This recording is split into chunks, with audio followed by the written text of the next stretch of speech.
सनातन धर्म की प्राचीन कथाओं के अनुसार नाग वंश का उद्गम महर्षि कश्यप और उनकी पत्नी कद्रू से हुआ। कश्यप ऋषि की कई पत्नियां थीं और उन्हीं में से देवता, दैत्य, गंधर्व, किन्नर, गरुड़ और नाग उत्पन्न हुए। कद्रू से जन्मे नागों में शेषनाग और बासुकी नाग सबसे महत्वपूर्ण माने जाते हैं। शेषनाग, जिसे अनंत भी कहा जाता है, नागों में सबसे बड़े और सबसे धर्मप्रिय थे। उनका स्वभाव सात्विक और शांत था, लेकिन उनके भाई क्रूर, हिंसक और अधर्म से लिप्त थे। कद्रू माता भी कई बार अपने पुत्रों को अधर्म की ओर प्रेरित करती थी। इस वातावरण में शेषनाग का मन नहीं लगता था। वे सब कुछ त्याग कर हिमालय चले गए और वहां कठोर तपस्या करने लगे। उनकी तपस्या इतना गहन थी कि देवताओं तक को आश्चर्य हुआ। हे शेष, तुम्हारी तपस्या और स्थिरता अद्वितीय है। अब तुम अपने फनों पर इस पृथ्वी को धारण करो।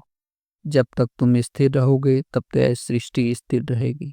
तब से शेषनाग ने इस धरती को अपने फनों पर धारण कर लिया। इसी कारण से उन्हें अनंत कहा गया, क्योंकि अनंत का कोई अंत नहीं है। इसके बाद वे भगवान विष्णु के समीप चले गए। क्षीण सागर में जब भगवान विष्णु योग निद्रा में विश्राम करते हैं तो शेषनाग अपने विशाल फन फैलाकर उनकी शयन का आधार बनते हैं। उनकी हजारों फनों की छाया विष्णु को शांति और सुरक्षा प्रदान करती है।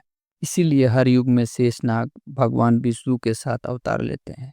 रामावतार में वे लक्ष्मण के रूप में आए और कृष्णावतार में बलराम के रूप में। बांसुकी नाग भी महर्षि कश्यप और कद्रू के पुत्र थे। वे नागों के राजा बने और अपनी वीरता साहस के लिए प्रसिद्ध हुई। बांसुकी नाग का नाम सबसे अधिक प्रसिद्ध हुआ समुद्र मंथन के कारण। जब देवता और दैत्य अमृत पाने के लिए समुद्र मंथन करने लगे तो मंदराचल पर्वत को मथानी बनाया गया, लेकिन समस्या थी कि रस्सी कौन बनेगा। तब बांसुकी नाग ने आगे आकर कहा, देवताओं और दैत्यों में मैं अपनी देह अर्पित करूंगा। देवताओं ने बांसुकी नाग के पूंछ वाले भाग को पकड़ा और दैत्यों ने मुख वाला भाग।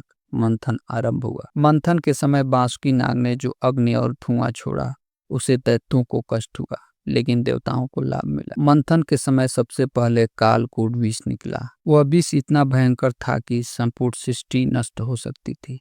बांसुकी नाग ने इस विष को बाहर निकाला और भगवान शिव ने अपने कंठ में धारण कर लिया। इसी कारण वे नीलकंठ कहलाए। इसके बाद समुद्र मंथन से अनेक रत्न निकले और इस यज्ञ का सबसे बड़ा योगदान बांसुकी नाग को भी रहा। शेष नाग हमें स्थिरता और सेवा का संदेश देते हैं। उन्होंने अपनी तपस्या और धैर्य से पृथ्वी को थामा और भगवान विष्णु का आधार बने। बांसुकी नाग त्याग और समर्पण के प्रतीक हैं। उन्होंने अपनी देह को अर्पित कर दी ताकि देवताओं और दैत्यों को अमृत प्राप्त हो सके। इन दोनों की कथाएं हमें यह सिखाती है कि सच्ची भक्ति केवल बल से नहीं होती, बल्कि त्याग, धैर्य और दूसरों की सेवा करने में होती है। इसीलिए सनातन धर्म में नाग केवल भय का प्रतीक नहीं, बल्कि धैर्य, त्याग और महानता की प्रतीक है। दोस्तों, अगर वीडियो अच्छी लगे तो मेरे चैनल को सब्सक्राइब और वीडियो को लाइक अवश्य करें। धन्यवाद।